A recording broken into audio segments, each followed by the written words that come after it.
अगर आप किसी भी गवर्नमेंट एग्ज़ाम की तैयारी कर रहे हैं और आपको जनरल स्टडीज़ जीके पढ़ना है तो हमने इसके ऊपर एक फुल प्लेलिस्ट को बनाया है, जिसमें हमने जीके चैप्टर 1 एंशिएंट इंडिया के पार्ट 1 में इतिहास के स्रोत और प्रागैतिहासिक काल के बारे में बताया है, जिसे आप आई बटन पर क्लिक करके देख सकते हैं। और जीके चैप्टर 1 एंशिएंट इंडिया का पार्ट 2 सिंधु सभ्यता, वैदिक सभ्यता, महाजनपदों का उदय और जैन धर्म, इसको भी आप आई बटन में क्लिक कर देख सकते हैं। और आपको फुल जीके जनरल स्टडीज़ पढ़ना है तो आप हमारी प्लेलिस्ट को विज़िट कर सकते हैं, जिसका लिंक आपको डिस्क्रिप्शन में मिल जाएगा। चलिए आज के चैप्टर को स्टार्ट करते हैं।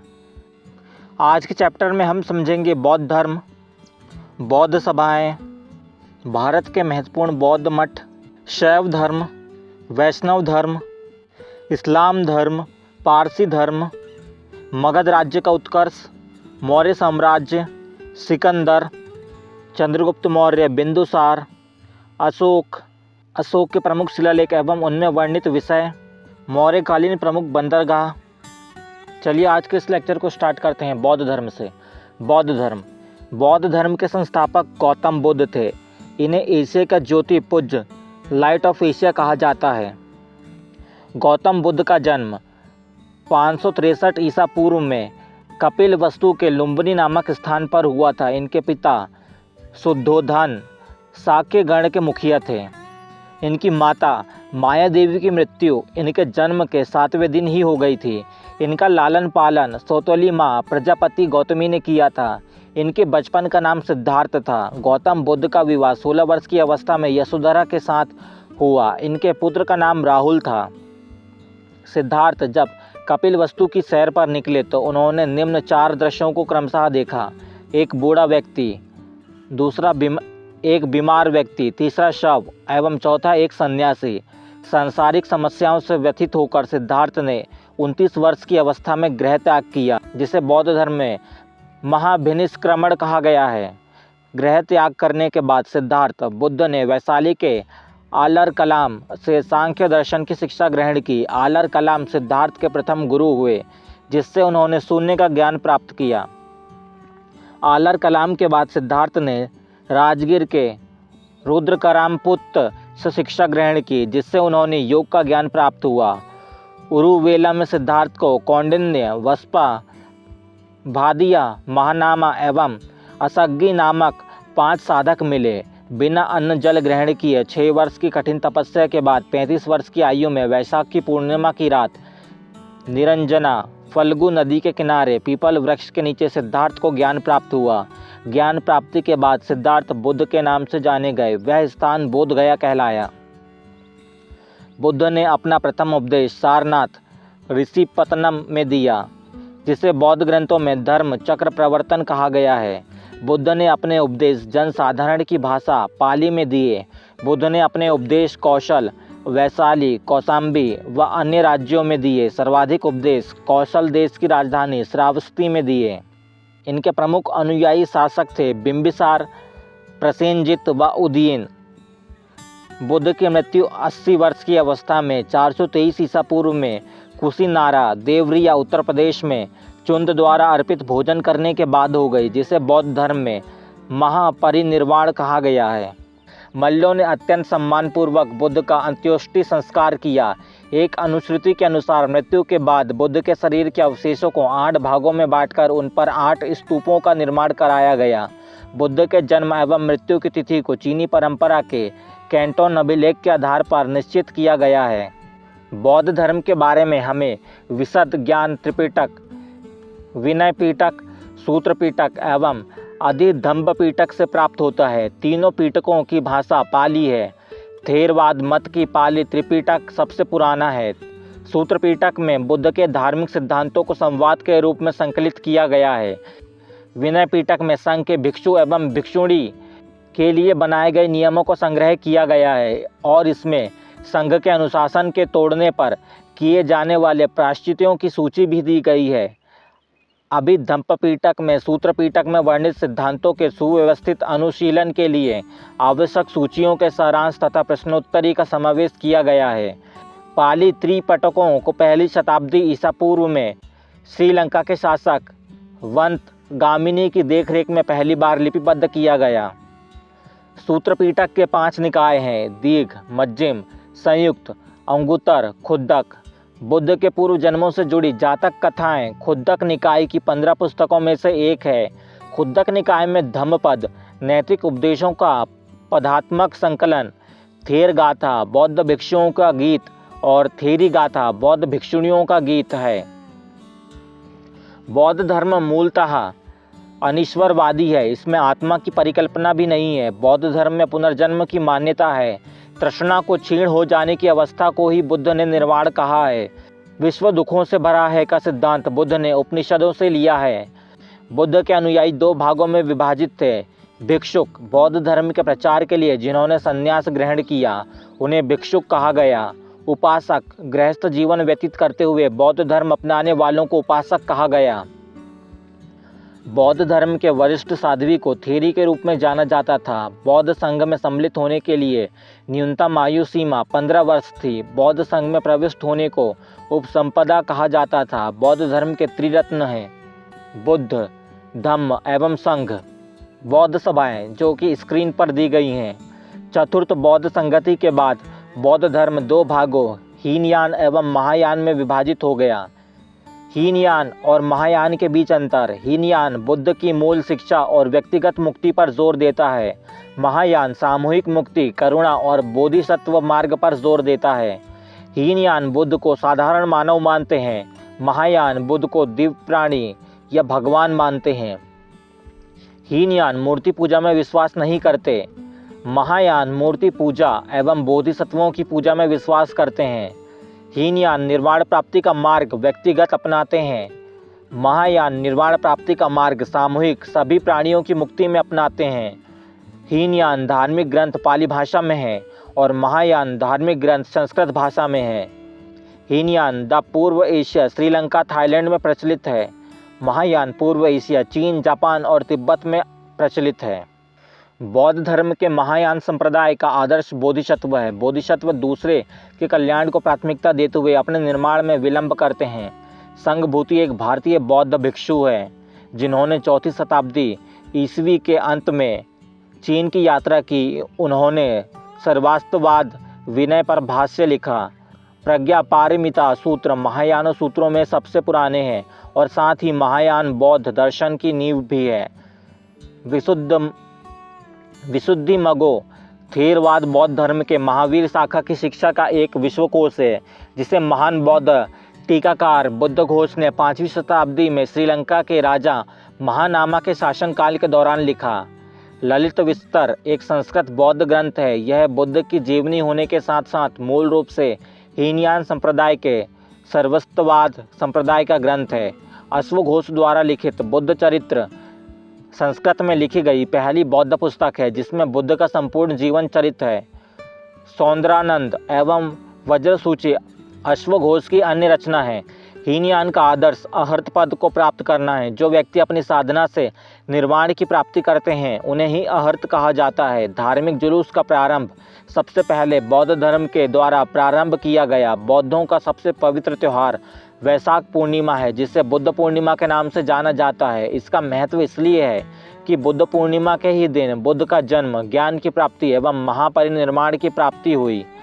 बुद्ध ने सांसारिक दुखों के संबंध में 4 आर्य सत्यों का उपदेश दिया है। ये हैं दुख, दुख समुदाय, दुख निरोध और दुख निरोधगामिनी प्रतिपदा। इन सांसारिक दुखों से मुक्ति हेतु बुद्ध ने अष्टांगिक मार्ग की बात कही है। ये साधन है सम्यक दृष्टि, सम्यक संकल्प, सम्यक वाणी, सम्यक कर्मांत, सम्यक आजीव, सम्यक व्यायाम, सम्यक स्मृति एवं सम्यक समाधि। बुद्ध के अनुसार अष्टांगिक मार्गों की पालन करने के उपरांत मनुष्य की भव तृष्णा नष्ट हो जाती है और उसे निर्वाण प्राप्त हो जाता है।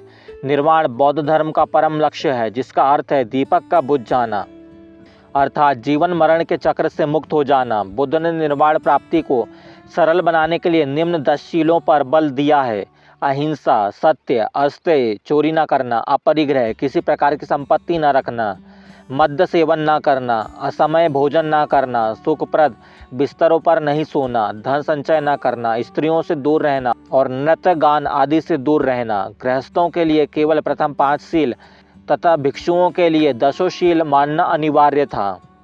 बुद्ध ने मध्यम मार्ग, मध्यमा प्रतिपद का उपदेश दिया। अनीश्वरवाद के संबंध में बौद्ध धर्म एवं जैन धर्म में समानता है। जातक कथाएं प्रदर्शित करती है कि बोधिसत्व का अवतार मनुष्य रूप में भी हो सकता है तथा पशुओं के रूप में भी। बोधिसत्व के रूप में पुनर्जन्मों की दीर्घ श्रृंखला के अंतर्गत बुद्ध ने शाक्य मुनि के रूप में अपना अंतिम जन्म प्राप्त किया, किंतु इसके उपरांत मैत्रेय तथा अन्य अनाम बुद्ध अभी अवतरित होने शेष हैं। सर्वाधिक बुद्ध मूर्तियों का निर्माण गंधार शैली में किया गया, लेकिन बुद्ध की प्रथम मूर्ति संभवतः मथुरा कला में बनी थी। बोधि वृक्ष के नीचे सर्वप्रथम जो देवालय बना था उसका निर्माता अशोक सम्राट थे। उस देवालय के चारों ओर जो वेदिका बनी हुई है वह मौर्य काल के बाद लगभग 100 ईसा पूर्व में बनाई गई थी। मंदिर के भीतर बहुत से आलो दीवालों में जो प्रतिमाएं स्थापित है वे पाल राजाओं के शासनकाल में 8वीं शताब्दी में बनवाई गई, लेकिन वास्तविक महाबोधि मंदिर जिस अवस्था में आज खड़ा है वह अधिकतर औपनिवेशिक काल में अपने 7वीं शताब्दी के पुराने रूप में बनाया गया था। मंदिर का रूपांकन असामान्य किस्म का है, ना तो इसे पूरी तरह द्रविड़ और ना ही नागर शैली का मंदिर कहा जा सकता है। यह नागर मंदिर की तरह संकरा है, लेकिन द्रविड़ मंदिर की तरह बिना मोड़ सीधे ऊपर की ओर उठा हुआ है। तिब्बत, भूटान एवं पड़ोसी देशों में बौद्ध धर्म का प्रचार पद्मसंभव गुरु रिनपांच ने किया। इनका संबंध बौद्ध धर्म के ब्रजयान शाखा से था। इनकी 123 फीट ऊंची मूर्ति हिमाचल प्रदेश रिवालसर झील में है। भारत में उपासना की जाने वाली प्रथम मूर्ति संभवतः बुद्ध की थी।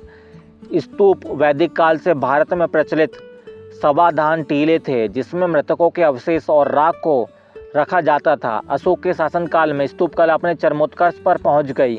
उसने अपने राज्यकाल के दौरान लगभग 84,000 स्तूप बनवाए। भारत के महत्वपूर्ण बौद्ध मठ, जिसे आप स्क्रीन पर देख सकते हैं, वैदिक परंपरा से प्रेरित स्तूपों को बौद्धों द्वारा लोकप्रिय बनाया गया। बुद्ध के मृत्यु के बाद बुद्ध के शरीर के अवशेष 8 भागों में विभाजित कर स्तूपों के नीचे रखे गए थे। स्तूपों को 5 श्रेणियों में वर्गीकृत किया जा सकता है। अवशेष स्तूप, जिसमें बुद्ध और अन्य धार्मिक व्यक्तियों के अवशेष रखे गए हैं, जैसे सांची का स्तूप। वस्तु स्तूप, जिसमें बुद्ध या उनके शिष्यों से संबंधित वस्तुएं रखी गई है, जैसे वैशाली का स्तूप। स्मारक स्तूप, जो बुद्ध और उनके शिष्यों के जीवन की घटनाओं को याद करने के लिए बनाए गए हैं, जैसे श्रीलंका के अनुराधापुर का स्तूप। प्रतीकात्मक स्तूप, जो बौद्ध धर्मशास्त्र के विभिन्न पहलुओं के प्रतीक के लिए बनाए गए हैं, जैसे लह स्तूप। मन्नत स्तूप, जो यात्राओं के उपलक्ष्य में या आध्यात्मिक लाभ प्राप्त करने के लिए बनाए गए। अशोक द्वारा बनाए गए स्तूपों में सबसे प्रसिद्ध मध्य प्रदेश का सांची स्तूप है। उत्तर प्रदेश में पिपरहवा का स्तूप सबसे प्राचीनतम स्तूप है। स्तूप आमतौर पर अवशेषों का निक्षेपागार होता है। बौद्ध परंपरा में स्तूप एक संकल्प अर्पित या स्मारक संरचना होती थी। भाजा गुफाएं ईसा पूर्व 2री शताब्दी के दौरान निर्मित 22 चट्टानों को काटकर बनाई गई गुफाओं का एक समूह है। यह महाराष्ट्र के लोनावाला के पास पुणे जिले में स्थित है। यह हीनायान बौद्ध संप्रदाय से संबंधित है। गुफा में कई स्तूप हैं। बंगाल क्षेत्र में पाल राजवंश के शासनकाल के दौरान बौद्ध धर्म की व्रजयान शाखा के विकास के प्रभाव से बौद्ध देवियों की पूजा की जाने लगी थी। इसके अंतर्गत तारा देवी की मूर्तियां अत्यंत लोकप्रिय हुई। इन मूर्तियों में तारा को एक सिंहासन पर विराजमान दिखाया गया। उनके साथ एक टेढ़ी कमलनाग उगी हुई दिखाई गई है और उनका दाहिना हाथ अभय मुद्रा में उठा हुआ दिखाई गया है। बोधिसत्व पद्मपड़ी की पेंटिंग 5वीं शताब्दी के उत्तरार्ध के अजंता मठ की गुफा 1 में देखी जा सकती है। अजंता की ये गुफा वर्तमान औरंगाबाद महाराष्ट्र में स्थित है। यहाँ की गुफाएं सभी तीनों रूपों वास्तुकला, मूर्तिकला और चित्रकला से संबंधित है। यहाँ बड़े चैत्य विहार हैं जिन्हें मूर्तियों और चित्रों से सजाया गया है। शैव धर्म, भगवान शिव की पूजा करने वालों को शैव एवं शिव से संबंधित धर्म को शैव धर्म कहा गया है। शिवलिंग उपासना का प्रारंभिक पुरातात्विक साक्ष्य हड़प्पा संस्कृति के अवशेषों से मिलता है। ऋग्वेद में शिव के लिए रुद्र नामक देवता का उल्लेख है। अथर्ववेद में शिव को भव, सर्व, पशुपति एवं भूपति कहा गया है। लिंग पूजा का पहला स्पष्ट वर्णन मत्स्य पुराण में मिलता है। महाभारत के अनुशासन पर्व से भी लिंग पूजा का वर्णन मिलता है। रुद्र के पत्नी के रूप में पार्वती का नाम तैत्तिरीय आरण्यक में मिलता है। शैव संप्रदाय और उनके संस्थापक। आजीविका संप्रदाय के संस्थापक मखलीपुत्र गोशाल, घौर अक्रियवादी संप्रदाय के संस्थापक पूर्ण कश्यप, यदृच्छावाद संप्रदाय के संस्थापक आचार्य अजित, भौतिकवादी संप्रदाय के संस्थापक पकूद कच्छायन भौतिक दर्शन, अनिश्चयवादी संप्रदाय के संस्थापक संजय वेटलीपुत्र। शिव की पत्नी की सौम्य रूप है पद्मा, पार्वती, उमा, गौरी एवं भैरवी। वामन पुराण में शैव संप्रदाय की संख्या 4 बताई गई है। ये हैं पाशुपत, कापिलक, कालामुख, लिंगायत। पाशुपत संप्रदाय शैवों का सर्वाधिक प्राचीन संप्रदाय है। इसके संस्थापक लकुलिश थे, जिन्हें भगवान शिव के 18 अवतारों में से एक माना जाता है। पाशुपत संप्रदाय के अनुयायी को पंचार्थिक कहा गया है। इस मत का प्रमुख सैद्धांतिक ग्रंथ पाशुपत सूत्र है। श्रीकर पंडित एक विख्यात पाशुपत आचार्य थे। कापलिक संप्रदाय के इष्ट देव भैरव थे। इस संप्रदाय का प्रमुख केंद्र श्रीशैल नामक स्थान था। कालामुख संप्रदाय के अनुयायियों को शिव पुराण में महाव्रतधर कहा गया है। इस संप्रदाय के लोग नर कपाल में ही भोजन, जल तथा सुरापान करते हैं और साथ ही अपने शरीर पर चिता की भस्म मलते हैं। लिंगायत संप्रदाय दक्षिण में प्रचलित था। इन्हें जंगम भी कहा जाता था। इस संप्रदाय के लोग शिवलिंग की उपासना करते थे। शून्य संपादने लिंगायतों का मुख्य धार्मिक ग्रंथ है। बसव पुराण में लिंगायत संप्रदाय के प्रवर्तक अल्लभ प्रभु तथा उनके शिष्य बासव को बताया गया है। इस संप्रदाय को वीर शिव संप्रदाय भी कहा जाता है। बासव व उनका भतीजा चन्ना बासव कर्नाटक के कल्लचूरी राजाओं के दरबार में रहते थे। जैनों के साथ कठिन संघर्ष के उपरांत उन्होंने अपने मत की स्थापना की थी। उन्होंने जाति प्रथा का कड़ा विरोध किया और उपवास, प्रीति भोज, तीर्थ यात्रा एवं बलि प्रथा को अस्वीकार किया। बाल विवाह का विरोध किया और विधवा विवाह की अनुमति दी।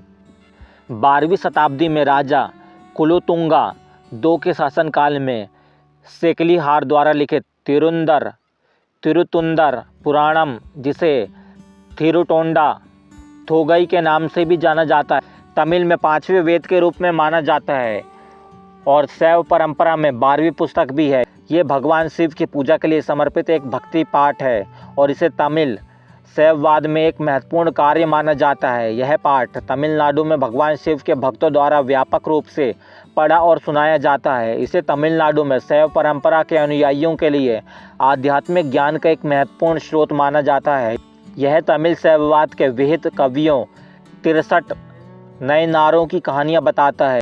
10वीं शताब्दी में मत्स्येंद्रनाथ ने नाथ संप्रदाय की स्थापना की। इस संप्रदाय का व्यापक प्रचार प्रसार बाबा गोरखनाथ के समय हुआ। गोरखनाथ ने वर्ण व्यवस्था तथा ब्राह्मणों के विशेष अधिकारों की आलोचना की। उनके द्वारा प्रतिपादित सिद्धांत को तंत्र कहा जाता है।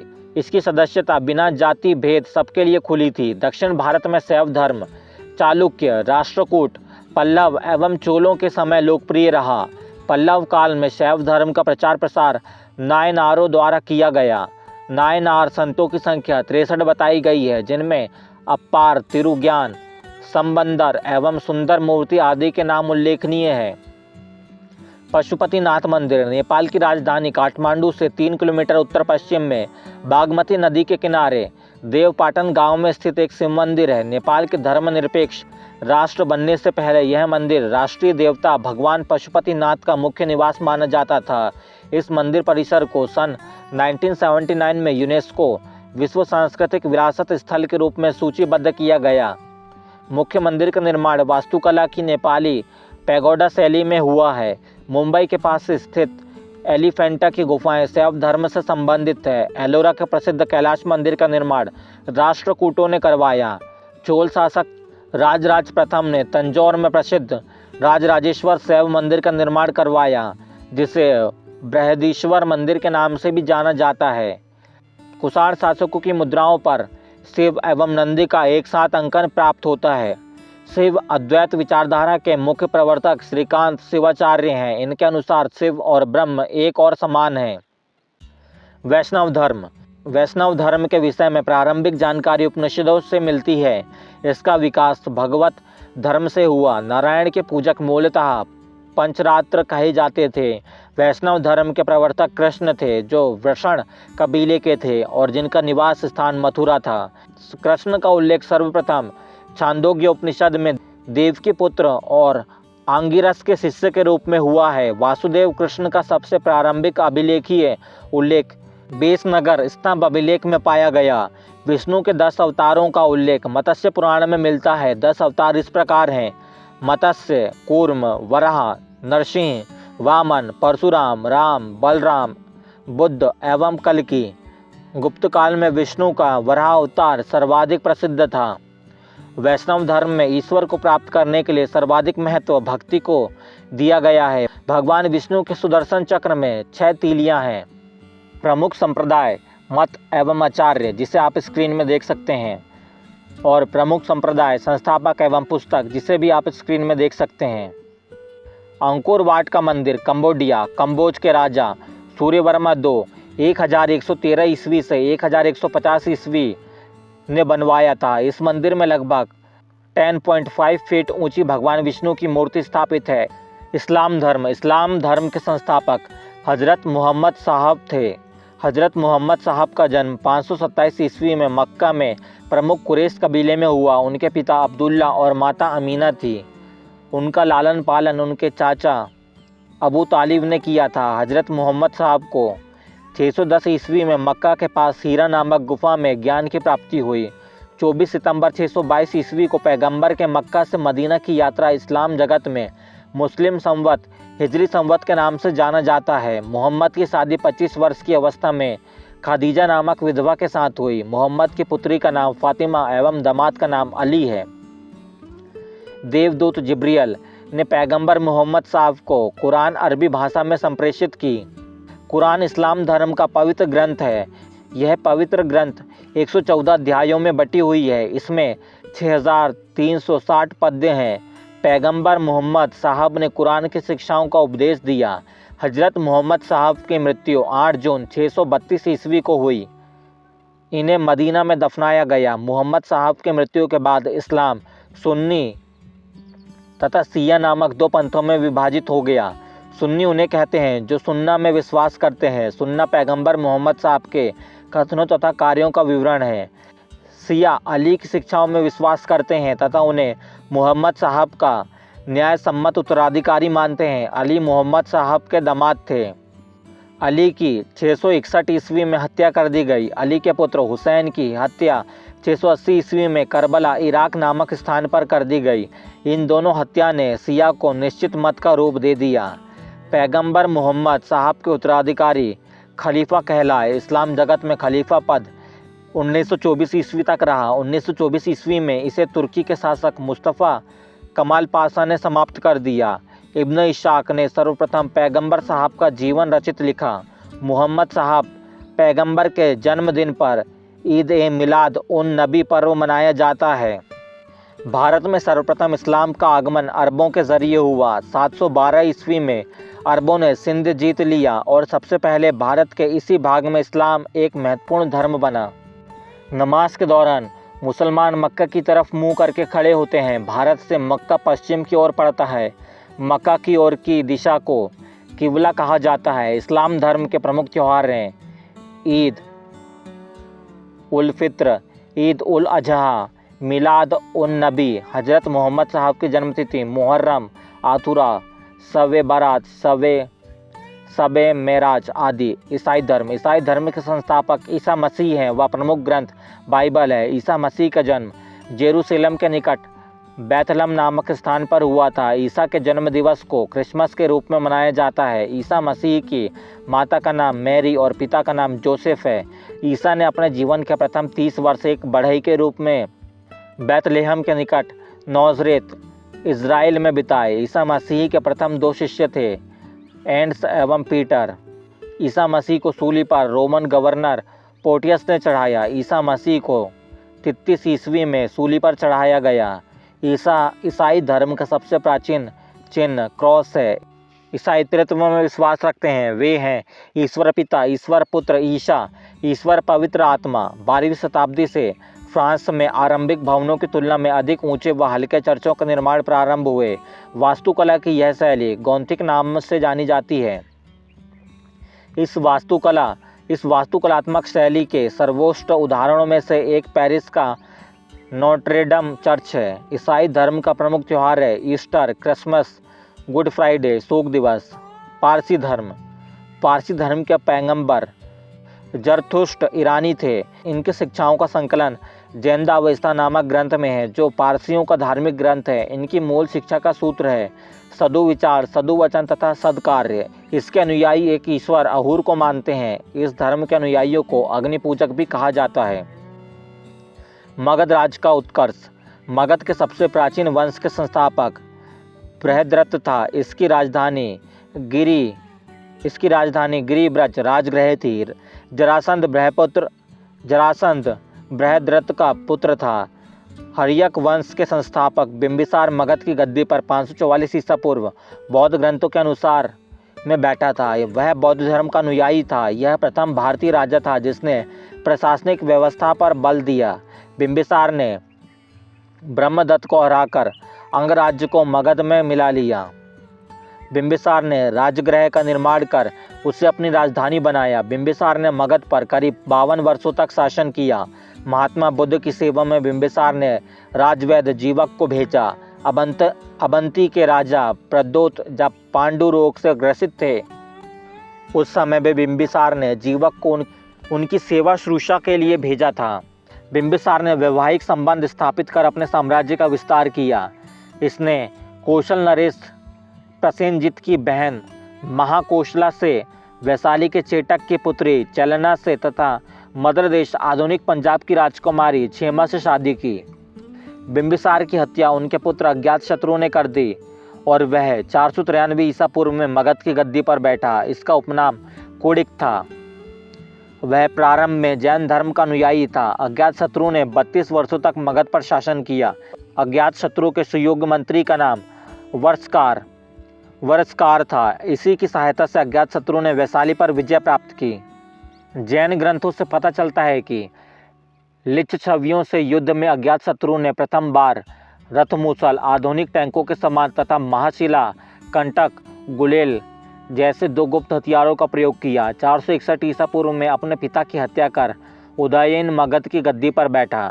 उदयन ने पाटलिग्राम की स्थापना की। वह जैन धर्म का अनुयायी था। हर्यक वंश का अंतिम राजा उदयन का पुत्र नागदशक था। नागदशक को उसके अमात्य शिशुनाग ने 412 ईसा पूर्व में अपदस्थ करके मगध पर शिशुनाग वंश की स्थापना की। शिशुनाग ने अपनी राजधानी पाटलिपुत्र से हटाकर वैशाली में स्थापित की। शिशुनाग का उत्तराधिकारी कालाशोक पुनः राजधानी को पाटलिपुत्र ले गया।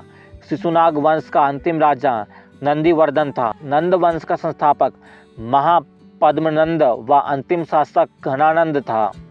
यह सिकंदर का समकालीन था। इसे चंद्रगुप्त मौर्य ने युद्ध में पराजित किया और मगध पर एक नए वंश मौर्य वंश की स्थापना की। सिकंदर का जन्म 356 ईसा पूर्व में हुआ। उसका पिता फिलिप था। फिलिप 359 ईसा पूर्व में मकदूनिया का शासक बना। इसकी हत्या 329 ईसा पूर्व में कर दी गई। सिकंदर अरस्तु का शिष्य था। सिकंदर ने भारत विजय का अभियान 326 ईसा पूर्व में प्रारंभ किया। सिकंदर का सेनापति सेल्यूकस निकेटर था। सिकंदर को पंजाब के शासक पोरस के साथ युद्ध करना पड़ा, जिसे हाइडिस्पीच के युद्ध या झेलम वितस्ता का युद्ध के नाम से जाना जाता है। सिकंदर की सेना ने व्यास नदी, प्राचीन नाम विपासा, यूनानी नाम हाइफसिस के पश्चिम तट पर पहुंचकर उसे पार करने से इनकार कर दिया। सिकंदर स्थल मार्ग द्वारा 325 ईसा पूर्व में भारत से लौटा। सिकंदर की मृत्यु 323 ईसा पूर्व में बेबीलोन में 33 वर्ष की अवस्था में हो गई। सिकंदर का जल सेनापति का नाम निर्याकस था। सिकंदर का प्रिय घोड़ा बहुफकेफला था। इसी के नाम पर इसने झेलम नदी के तट पर बहुफकेफला नामक नगर बसाया। तो ये लेक्चर यहीं पर ख़त्म होता है। इसके आगे का लेक्चर आप एंड स्क्रीन में क्लिक कर देख सकते हैं। अगर आपके कोई भी सवाल है तो आप उन्हें कमेंट में पूछ सकते हैं। हम आपके हर सवाल का जवाब देने की पूरी कोशिश करेंगे। और आप हमारे चैनल की जनरल स्टडीज़ प्लेलिस्ट में जाकर जीके और जनरल स्टडीज़ के सब लेक्चर्स को देख सकते हैं और अपनी जनरल स्टडीज़ की तैयारी को आसानी से कर सकते हैं। आप हमारे टेलीग्राम में ग्रुप को भी ज्वाइन कर लीजिए, जिसका लिंक आपको डिस्क्रिप्शन में मिल जाएगा, जिससे आप हर चैप्टर के फ्री नोट्स और उनके DPPs को फ्री में ले सकते हैं। अगर आपके कोई भी क्वेरीज हैं तो आप हमें कमेंट में ज़रूर बताइए, हम आपसे कनेक्ट करने की पूरी कोशिश करेंगे।